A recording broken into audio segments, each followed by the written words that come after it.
Hello out there, guys. Hope you're doing really well in Clown World. I'm back today with another interview, slightly different slant on the usual stuff that I put out.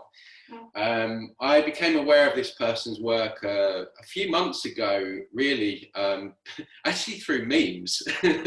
We'll get into that in a minute. But as you guys know, I'm always banging on about inner work, the importance of inner work, healing those blind spots. And I came across today's guest, just via some memes and just really looking at the sort of things that she was saying, calling out a lot of the new age BS, really encouraging people to dive deep into their inner world, but doing it in a like a positive way. So not like this fake positivity that we see all around us in spiritual circles. So welcome to the podcast, Yasmin Elzomor. Have I pronounced that right? That's surname? You did, yes, perfect. Yes, Tony. I swear, every podcast I go on, they get my surname wrong. I swear. Really? Yeah, wow, you got it perfect. It's not even that difficult, my surname. So I know.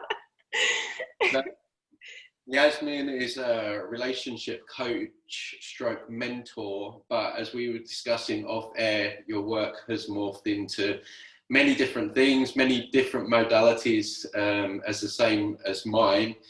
And she has a really good podcast. I've listened to a few episodes on Apple, and it's called Humanity Feels.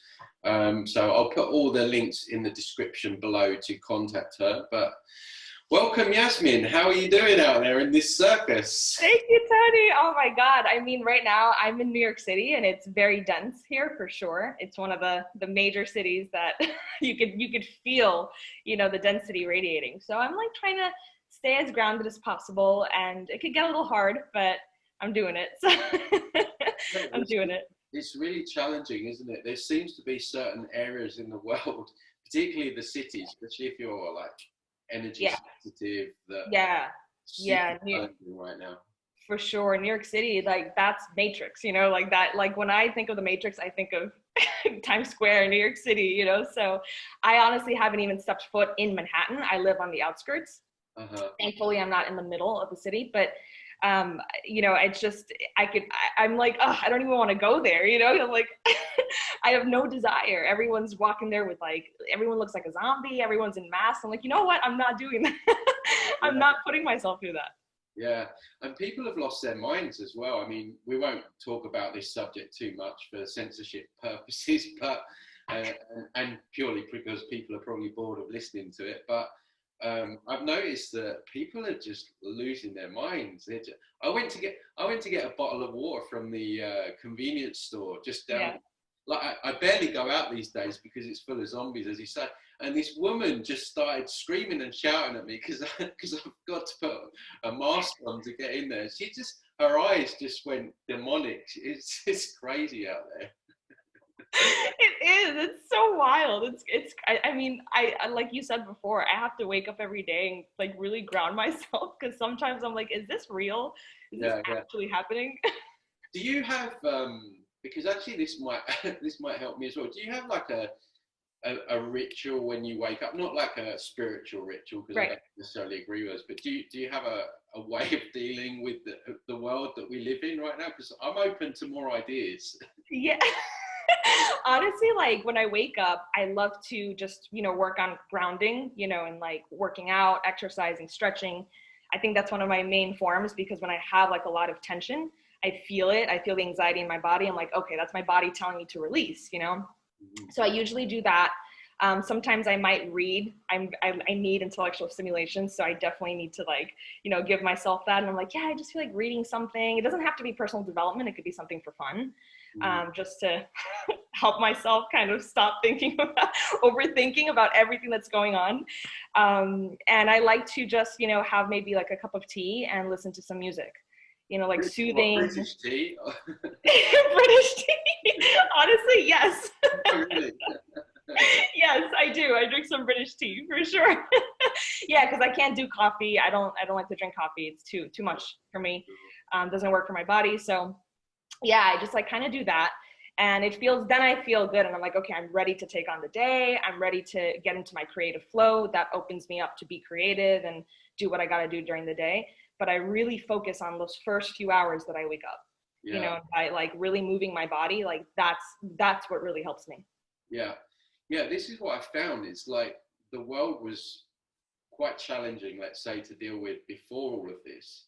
But now it's like you really have to up the ante in your self-care and self-love and your daily habits, because For sure. we're all kind of sort of, and I'm sure a lot of the listeners that will feel the same, we're all kind of like on the edge, so to speak. You know, there's a lot of uncertainty and all this kind of stuff. So I definitely agree. And the thing with reading for me is that I love reading about the truth. And the truth quite often is a little bit depressing. So I do struggle with that. I know, me too. Because I'm like, oh, I need to look stuff up. Like I'll go on YouTube, I'll be like occult symbolism. And then you end up depressing yourself again, don't you? Yeah, and then I get into this cycle. I'm like, I need to really stop doing that. And I tell myself, okay, tomorrow I'm not going to do that. Yeah, and I do it again. I'm going down the rabbit hole of the whole World War II, what really happened there. And that's a really depressing read. And I'm like, no, put this book down. Not today. Exactly. So just tell us a bit about your background, like how you got to this point. Yeah, okay. So my story, I mean, it's a long story, but my story starts at when I was 21. I had a spontaneous spiritual awakening. Well, looking back now, I'm like, everything happens divinely, so it wasn't so spontaneous. But I literally, that day, I was sitting on the couch and I had like an out-of-body panic attack. And prior to that, I had never had panic attacks. So that was like my first ever panic attack. And I'm like, this is strange, you know, and I wasn't really taking care of myself at the time. I was burning myself out. I was like working 3 different jobs. I was making, you know, a lot of money, but I was not happy with what I was doing because I was working in the field of fashion. So very fast paced, very narcissistic field. And, you know, it just didn't feel fulfilling to me. And at the same time, I was in a very unhealthy relationship at the time. So everything kind of came together. And I think my soul was like, okay, it's time for you to wake up. And funny enough, that same year, my brother, he was the one that was going down all these rabbit holes. And he woke me up to, you know, the truth of our reality. He's like, one day we were just sitting at the dinner table. And he's like, Yasmin, I need to tell you something because I have to tell someone. And I'm like, yeah, what? And he's like, did you know that the world is run by psychopaths? And that was the first thing he told me. And I'm like, what? I was 21. I wasn't really interested in that. You know, I was trying to just fit in and do all the things that my friends were doing, you know, talk to boys and this and that, right? And I didn't care about that stuff. But then part of me, something clicked. And I was like, and everything just kind of came together at the same time. I'm like, oh my God, the world's a mess. I'm a mess. Everything's a mess. What do I do? And like, from that point on, that's when I opened up to spirituality, New Age spirituality, right? Like, I know I went from one matrix to the next. But this is what happens, you know, people go full straight into that, right? Exactly, straight into that. And because that felt like, you know, a whole new world for me. And I remember I did I did my natal chart reading, and I met a lot of friends through this process as well, which they're still like my sisters and I love them. But yeah, they're very much stuck in the New Age still. But, you know, like I did astrology, I did Reiki, I did tarot. I literally tried all of it. You went I tried all of it. And I was like, wow, this is so new to me. This is so cool. And as I was doing all of that, I still hadn't gone into shadow work yet, you know, but as I was doing all of that, I started to grow. I started to really learn about myself. I started to evolve. I wanted more for myself. You know, I had so many ambitions and goals and dreams that I wanted to hit. And my partner at the time was not willing to grow with me, right? He was just very like complacent, very, very passive. And I'm like, okay, I'm basically the guy in the relationship. Like this is why I'm so passionate about masculine and feminine, because that always happened to me. I was constantly dating men that were not in their masculine. And it was just not fun. You know, it wasn't fun. The attraction dies out, you know, all these things start to happen. And so I was like, okay, this isn't working. We were together for 4 years. There was it was obviously a very strong karmic bond. There was a lot of trauma and drama and all the things happened in that relationship. So we decided, okay, like this isn't going anywhere. You know, I hit a point where I was like, I want to be on my own. I want to learn about myself. I want to just, you know, evolve. And that's basically what I did. So after that is when I started to really do shadow work, because it was, even though I knew that that relationship wasn't good for me, it was painful, you know, letting go of something that I had known for so long. He was my friend, you know, 3 years prior to us dating. So it was like a 7-year time frame that I knew him. So it was really difficult for me to get past that. And I was like, all right, I need to make some changes. I can't keep blaming. I can't keep playing the victim. I need to seriously take responsibility for how I'm showing up. You know, why do I keep attracting these men? That's an important point. Just sorry, before you carry on, is that that's key to understand, because a lot of the time in society as a whole, when things happen, we live in a blame culture, don't we? We live in a, oh, this has happened to me again, and we don't really seem to want to reflect on why did this person come in our life, and reflect why do these things keep happening to me. So it's really important that people do that, isn't it? To look at the patterns in their lives. Huge. And you're right. You know, everyone's always constantly blaming, and, you know, we get into these relationships and we're like, oh, it happened again. And then you break up with the person and the same thing keeps happening. It keeps playing out. And that's because there's a pattern that you're stepping into, you're not breaking. Mm-hmm. So I knew, I was like, okay, this keeps on happening. I need to break this. I can't keep doing this. I have to show up differently. You know, I have to be more in my feminine. I'm the one that needs to stop doing certain things or start doing certain things. So, you know, I started really getting into that. I remember after the breakup, I traveled for a bit, and, you know, I went to Colombia, and I went to go see, you know, family. And it was such a helpful trip, because I remember that was so healing for me. I remember I went hiking, and I like was at the top of the mountain by myself reflecting, and I was like, everything kind of just hit me. You know, I was like, oh my God, I'm going through a really intense transformation. And it feels so powerful, you know, to be in this place of taking ownership for how I'm showing up, and for feeling like I got this, you know, I can do this. I can move through this. And I kind of like you take your power back, literally, when yes blaming. Yes, I took my power back, and I felt that, you know. So after that trip is like, that's when I really started to get into shadow work. You know, I really started to get into that stuff, and I started to step away slowly from the new age stuff. You know, that's when I was like, something didn't feel right, and I didn't know what it was, but I was just like, you know, my friends would tell me, oh, let's go do Reiki together, or let's go do this. And I'm like, no, I just don't feel like it. I don't want to, you know, I don't have that calling.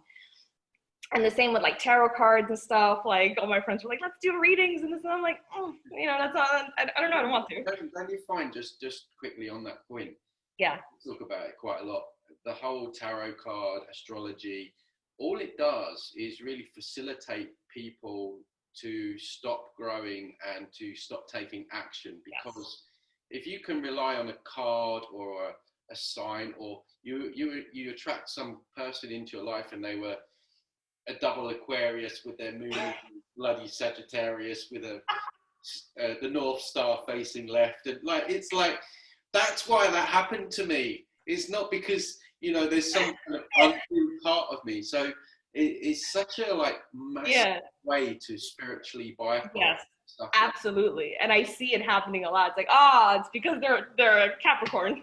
Yeah. You know, it's like this. You're actually just a shitty person, and you're an idiot because there's a part of you that attracted that person in that you don't want to look at.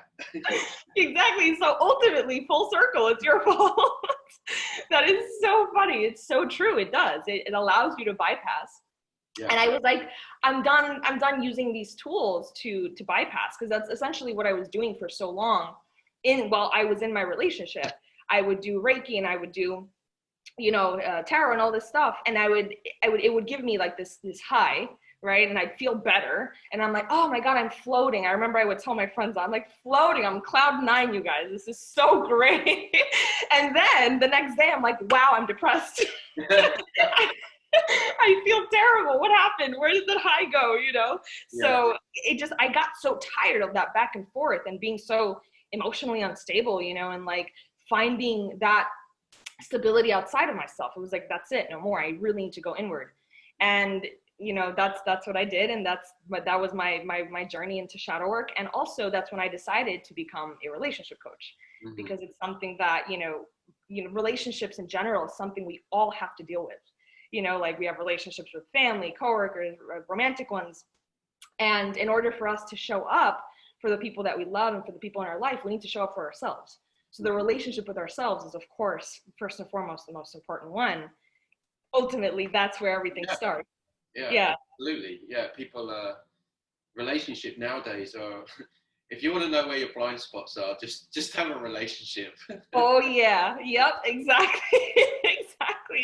exactly. I think part of me loves that, because like I was constantly, you know, I've always been in long-term relationships, you know, so it's almost like my soul wanted to learn certain lessons and learn. and learn. Exactly. It's like, okay, I get it. All my blind spots, I get it. So, you know, like I started getting into relationship coaching, and to me that was just like a huge learning experience, you know, learning about my own stuff. And it was really humbling to learn about how I showed up in the relationships, and the way I was out of integrity as a partner, you know, and like how I wasn't, you know, really supporting my partner in certain ways, or, you know, whatever the case was, whatever shadow was coming up in the relationship. So, you know, that's really been my journey. And I'm still, you know, such an advocate for, of course, shadow work. That's like my main passion. And I'm so happy because, like, you know, this year all I've done, like this year I've had a second awakening, which, you know, I messaged you about because I read your book, New Age is the New Cage. Yeah. And that right there confirmed everything for me, because I was like, I knew it. I knew there was something off about this. Which is why I stepped away from it. Yeah. But you know, the same thing, you know, happened to me this year. I was watching Avatar, had a spontaneous panic attack again. It was almost like a parallel experience. So I'm like, this is so strange. And, you know, I spiraled into like literally going inward again, doing the inner work, you know, because I had lost track of that the last few years. And I've been doing the work since, and I feel like such a different person now than I was this January.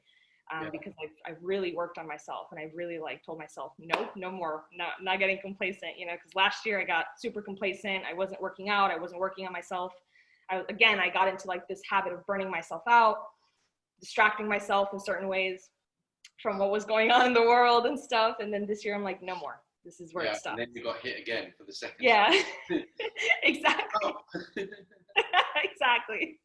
Exactly. Yeah. So that's, you know, that's basically been my story. And I'm happy to be where I'm at right now, because I've really, you know, I've built my character so much, and I've really got to a place where I truly love myself, and I've integrated, you know, and of course it's an ongoing journey, but I'm at a place where I really do love like the negative parts, the positive parts, like all of it. And it's a good feeling to actually accept that.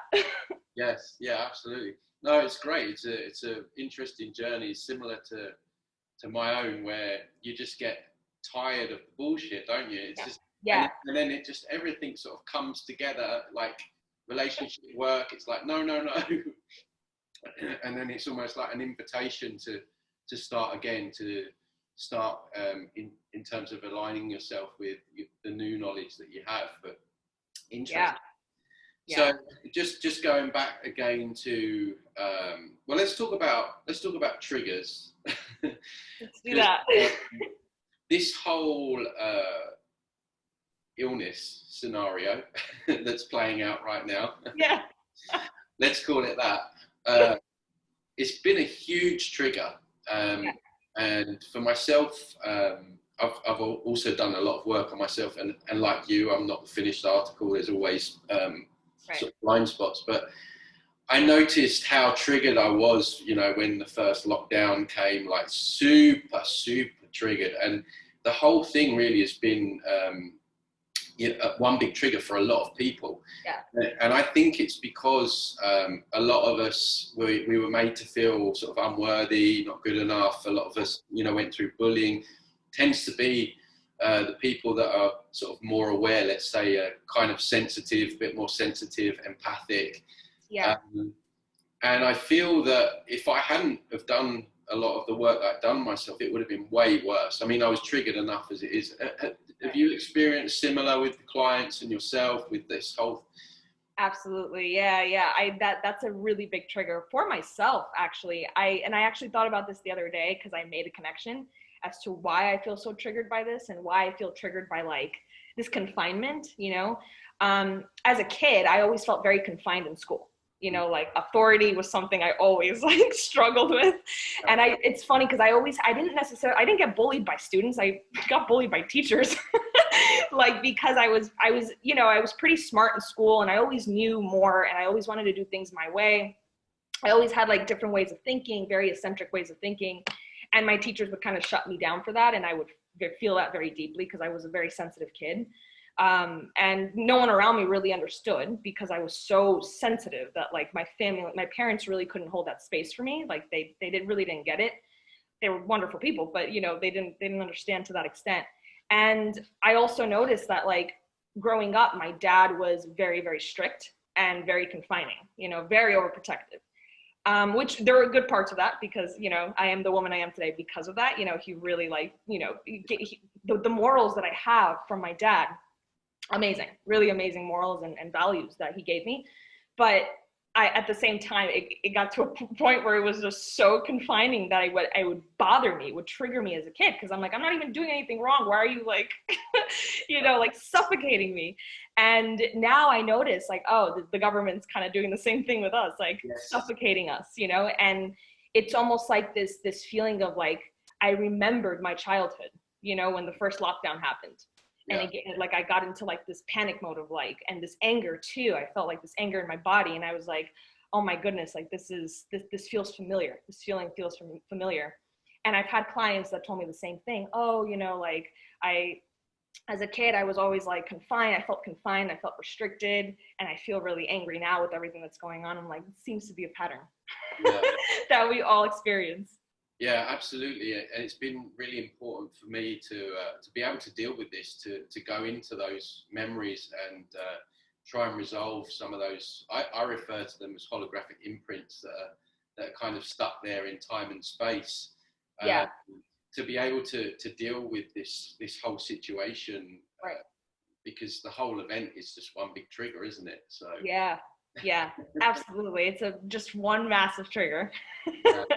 It's a lot to handle right now. It's definitely difficult to, you know, move through it, to even see what's going on, you know, through the veil.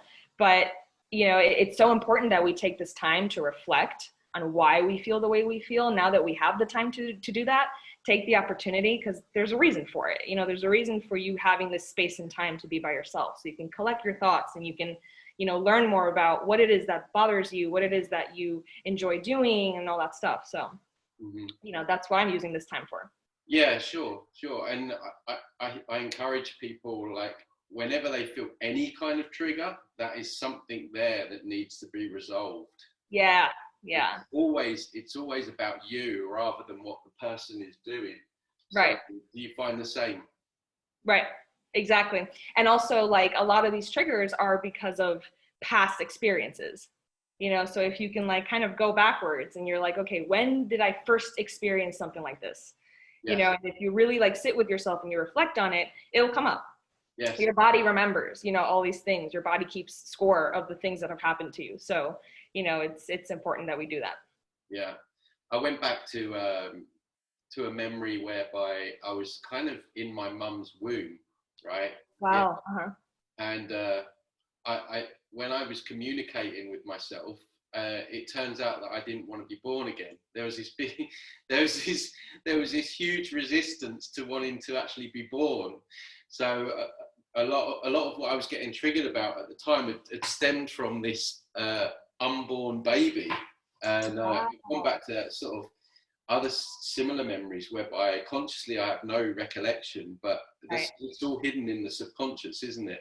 It is. It's all peeling back the layers, you know, it's all there. And sometimes it won't come up until a certain moment, you know, it's like no matter how much we try to look, we're like, later on we're like, wait a second, where is that coming from? You know, like I thought I healed that, or I didn't know that that was a thing. But, you know, it's like I've learned about so many of my triggers during this time with what's going on in the world, you know, so it's definitely a slap to the face sometimes.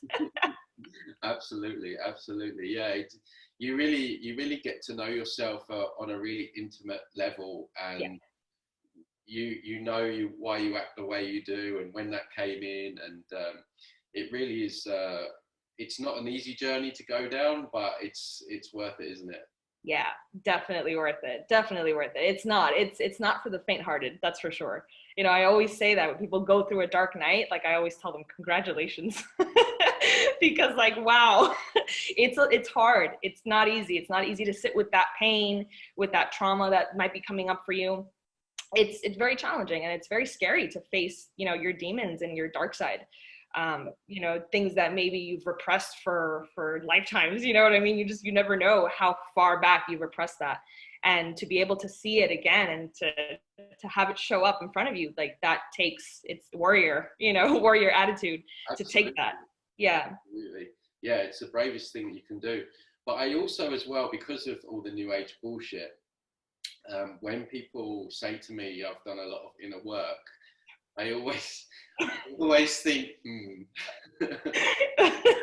it's not a slant on the person, right? Right. I'm sure in their own way they have done, or they've attempted to do this, but as we know, a lot of the stuff out there is ineffective at best, and makes people worse a lot of the time. So it's a band-aid. I see it as a band-aid. That's really all it is. You know, it's just like, oh, okay, like I'm okay, I'm fine. I did some Reiki. Good to go. No, I did a gong bath and a meditation. So yeah, I've done a lot of inner work, and I'm like, right. Yes, exactly. I like to call it spiritual entertainment. Yes.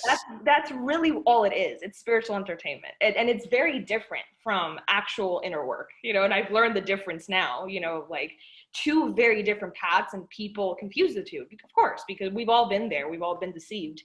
Yeah. At some point with like, you know, false light and like all this new age stuff. But it's important that we, you know, when we wake up to that, we're like, okay, obviously I've really been running away from myself and from my stuff, because I've been so like entertained by the spirituality that I forgot to actually do the inner work. Well, it's like, I describe it as like an addiction. You know, the whole spiritual new age scene is very similar to like a crack addict or an alcoholic or you know, something along those lines, because essentially what the person is still trying to do is escape themselves. And you know, that whole scene gives people the platform to do that, doesn't it? Absolutely.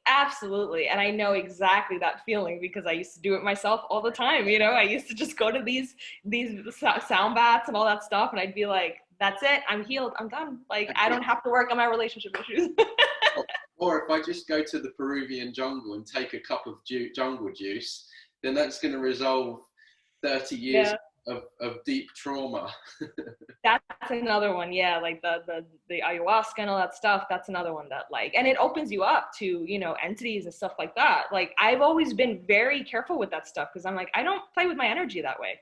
You know, you have to really be careful. You have to be cautious. It's just like you don't play with your physical body, don't play with your energy either, you know, because that's very real. And like, entities can get in your space for sure. Yeah, and you've got a lot of the shamans down there that are drinking alcohol and you know, abusing the women down there at some of these places. I mean, what goes on in those places? I mean, I know people that used to work there. People have died at some of these retreats. Yeah, I remember reading something about it years ago, and I was like, because I was like, what is this ayahuasca thing that everyone keeps talking about? And I looked it up because I was curious, and I went down that rabbit hole, and I'm like, this sounds weird. This sounds very like ritualistic. And that's essentially, that's what it is, you know. And they go with these shamans, you know, like I think it was a meme that I posted the other day, a shaman named Timmy. Timmy. It's so funny. And it's like, you know, how do you know? You know what I mean? The same with channeling aliens and stuff. Like, how do you know who you're talking to, who you're channeling?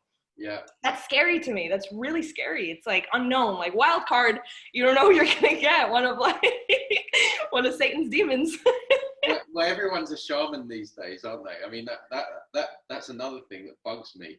You know, Yeah. you get these people that they go and take ayahuasca, then they do a 2-week crash course with some corrupt, you know, con course, and then they go running around calling themselves a shaman, and you know, all these entities attached to them, and that then work on into other clients, and it's a right mess. Yeah, it's crazy. It's crazy. And these people don't have like the integrity. You know, I think the first thing you look for is this person in integrity? Mm-hmm. Can I trust that person, you know, by what they say and how they act and all that stuff? And you see a shaman doing this stuff and they're drinking alcohol and, you know, having sex with random people all the time. It's like, okay, well, their channel isn't very, you know, so it's not someone I want to really be around. Scary. I think that's a really important point that you make. Integrity and morality. Yeah. I always talk about like there needs to be a new definition of quote unquote spirituality.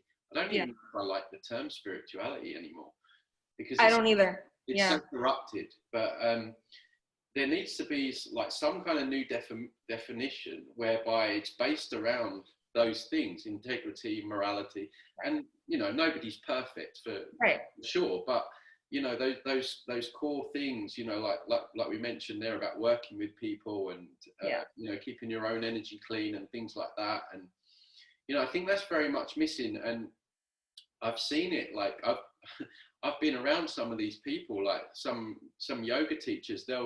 They'll be snorting cocaine on Friday night and taking a yoga class on Saturday morning, right? Crazy. I kid you not. Yeah.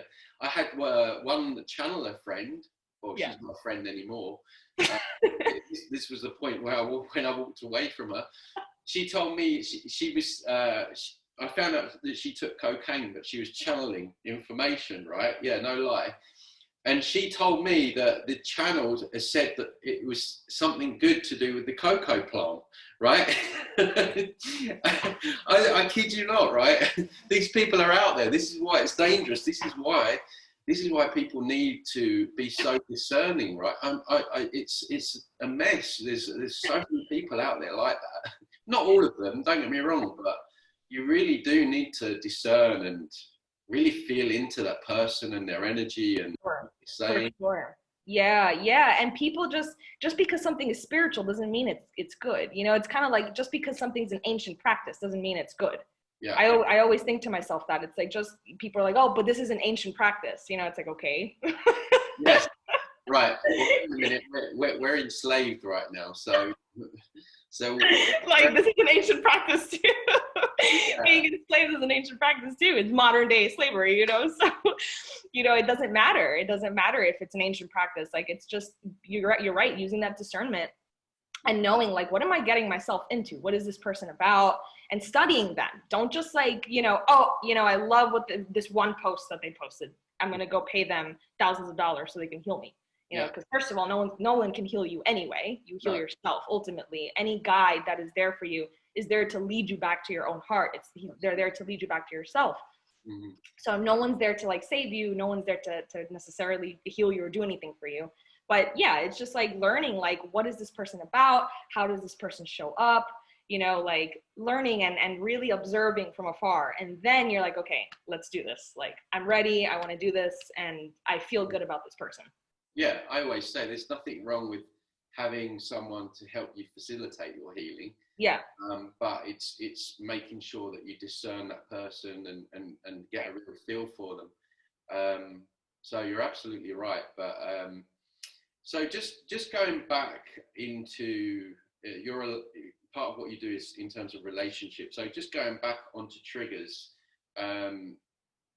Relationships these days really have become a breeding ground for two people to project their triggers. From my own point of view, in terms of like energies and entities and stuff like that, it's a big problem because these entities, they don't like love, they don't like connection.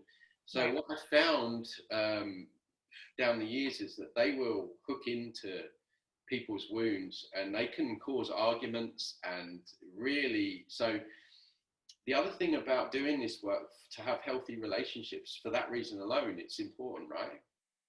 Absolutely. Absolutely.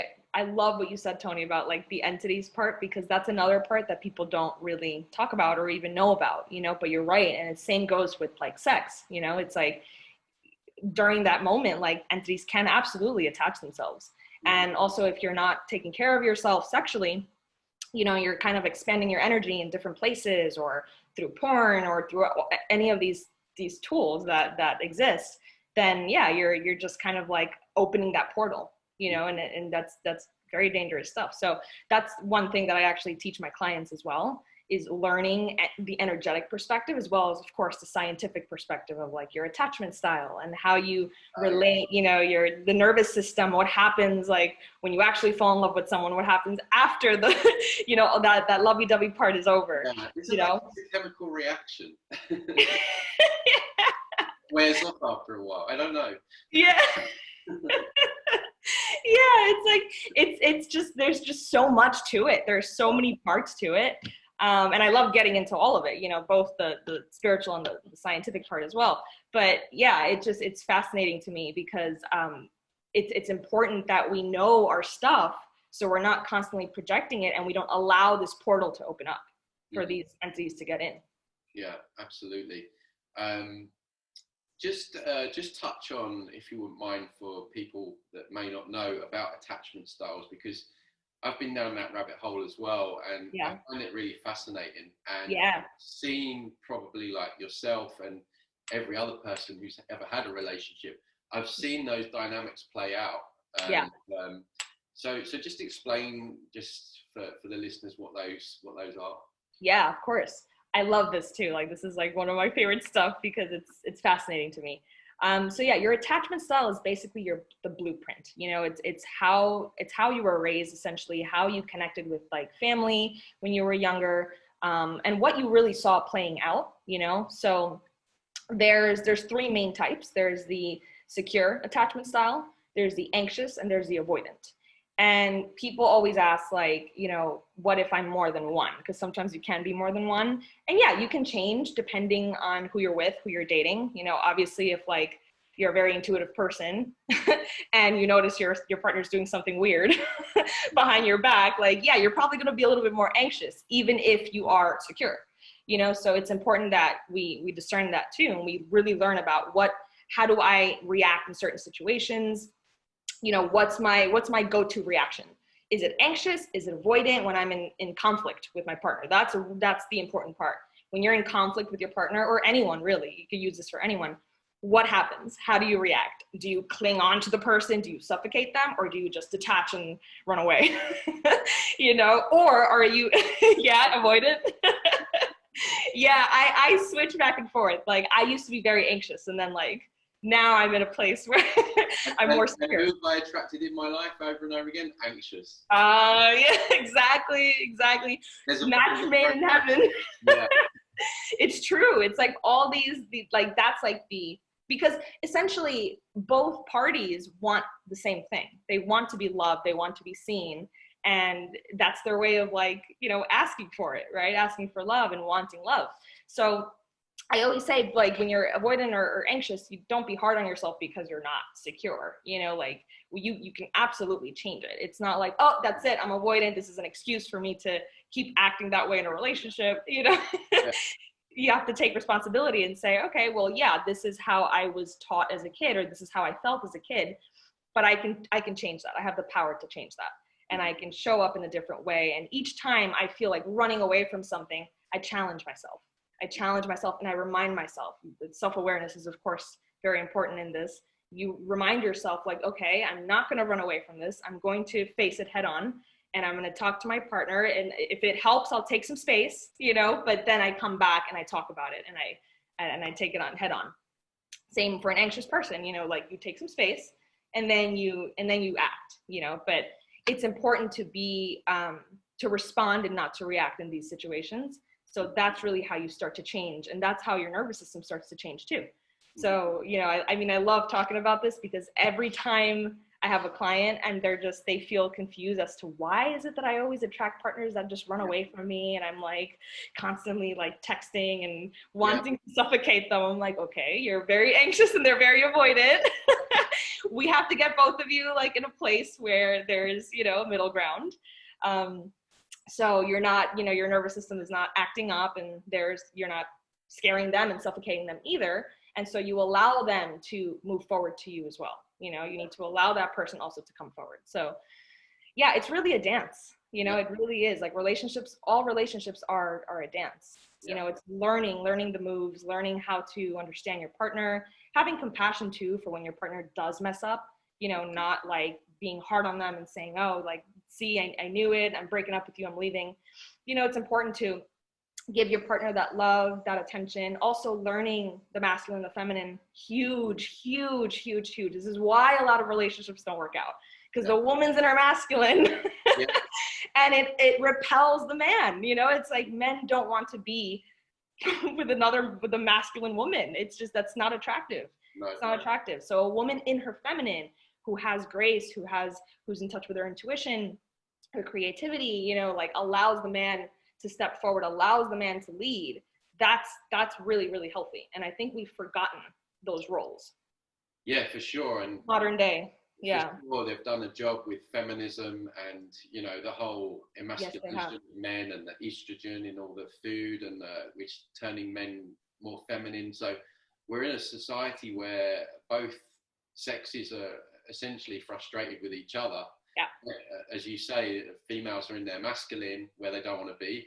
And a lot of men are in their feminine, which is why tyranny is just so rampant at the moment, because the men are not doing what they should be, playing that protective, that strong role in society.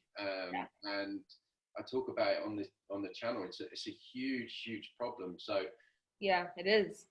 It's big, and it plays out in the family unit, you know, and it's sneaky how they've done that, these agendas and stuff, because a weak family unit is a weak nation.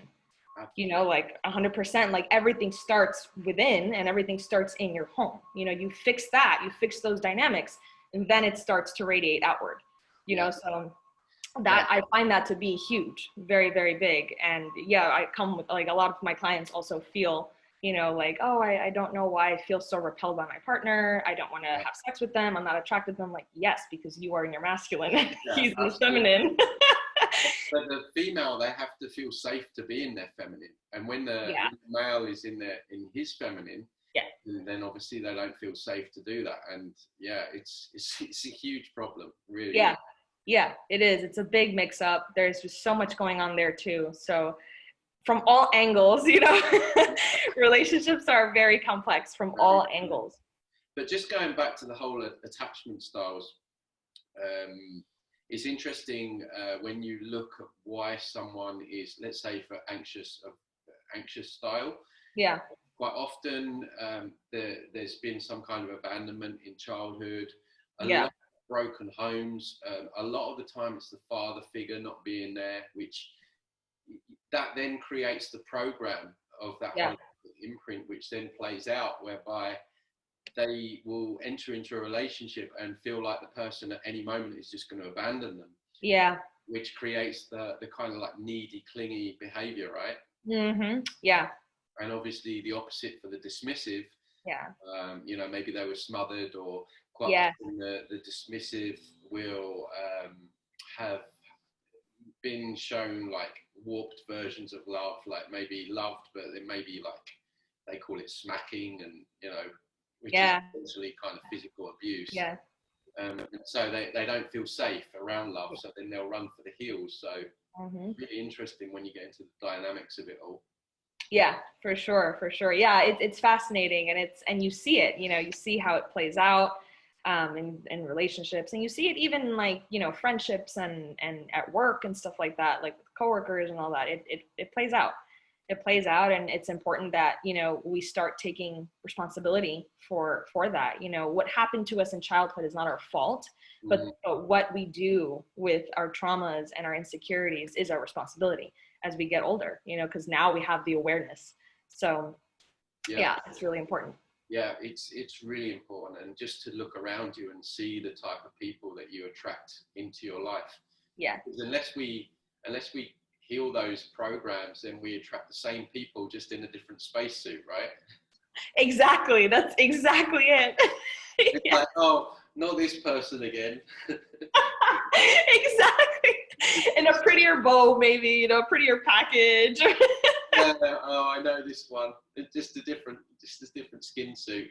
Yes, exactly. It's funny because that's happened to me in the past. It's like, oh, there we go again. You know, I thought it was different this time. Yeah, oh, okay.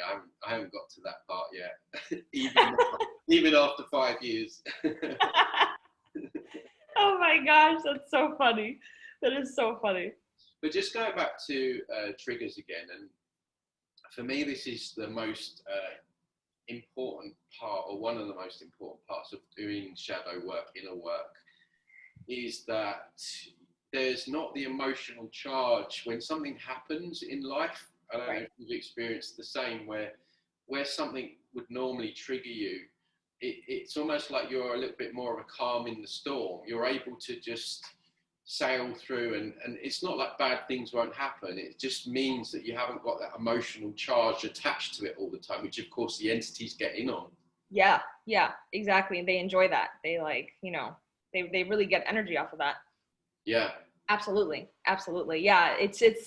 There, it's so crazy. There's just so much around triggers, you know, that of course, having that self-awareness, but also remembering not to react to something. And like, the more shadow work you do, like you said, the more we heal and the less we react to certain things. Yeah.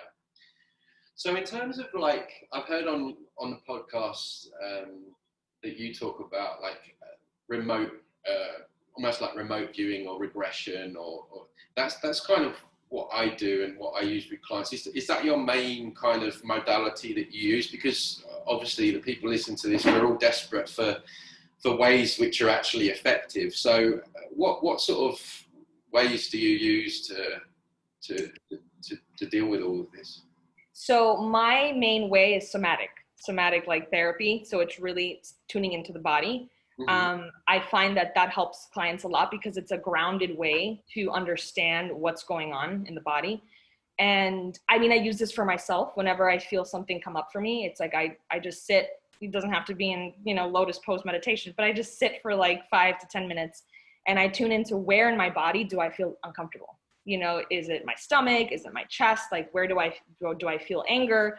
What emotion, you know? So with my clients, what I like to do is I like to sit with them, and when they feel a trigger in their relationship or in any part of their life, we sit together and we try to understand what's going on in the body.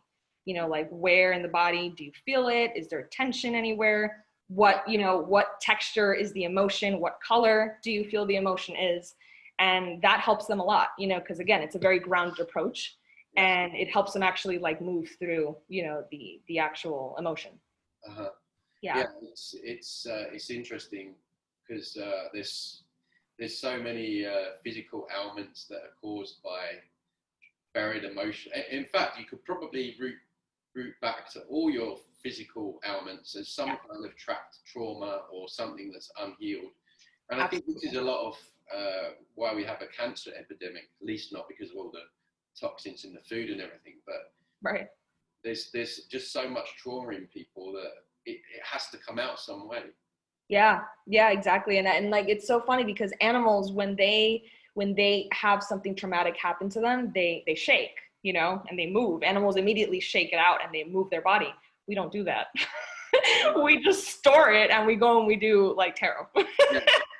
Or alcohol or drugs or ayahuasca. Yeah, exactly. That too. Exactly. And we're like, oh, I don't want to look at it, you know, and then we don't, and then that stays in the body, and you keep storing it and keep storing it. And, you know, that keeps going through generations. Yes. Well, yes. Someone, you know, has the balls to stand up and say, I'm healing it. You know, I'm not going to keep doing this. Yeah. Yeah. It's fascinating to me as well. I mean, I do similar with my clients, get them to tune into their bodies physically, but it's amazing what's there in the subconscious, and not only this life, but as you say, sort of previous lives. You know, I've gone into stuff myself, like where I was an orphan in London or back in the 1800s, or been with war and stuff like that. But also something now I'm interested in is tapping in with future lives and your future self. So that's where I'm going next with the stuff that I'm doing, because I think you know, time and space is, everything's there, right? Yeah, absolutely. Oh, the future self. That's so interesting to me. I'm really already thinking. I'm like, ooh, I want to look into that. Yeah. Well, I mean, I'm quite clear visual now these days anyway, because of what I do with the entity clearing and all of that stuff. But, you know, it really is just, once you hone that skill, it's everyone has those abilities. It's just, we're not taught them at school, and we don't practice them. So like any muscle, they become weak. But, you know, you just ask to see her and see how she shows up. Yeah, exactly. It's funny because I actually did, I don't know, this was like the beginning of the year. I did like a past life regression, and, you know, I kind of just learned about like past lives that I had. I abused my power in a lot of lives. It's so interesting because I'm afraid of stepping into my power in this lifetime. It's something that like I noticed. I was a queen in a past life, and I abused my power. I think I was a queen in London or something. And yeah, so it's so fascinating. And I also saw my future self, and one vision I saw was, you know, writing a book, and I was like on this, like, it was like a brownish bench in the middle of like a forest in Tulum, and I was like, okay. The New Ages weren't there, were they? Tulum? No, I was alone. Oh my God, Tulum is the worst place. Is it really? Oh my! I live an hour away from Tulum.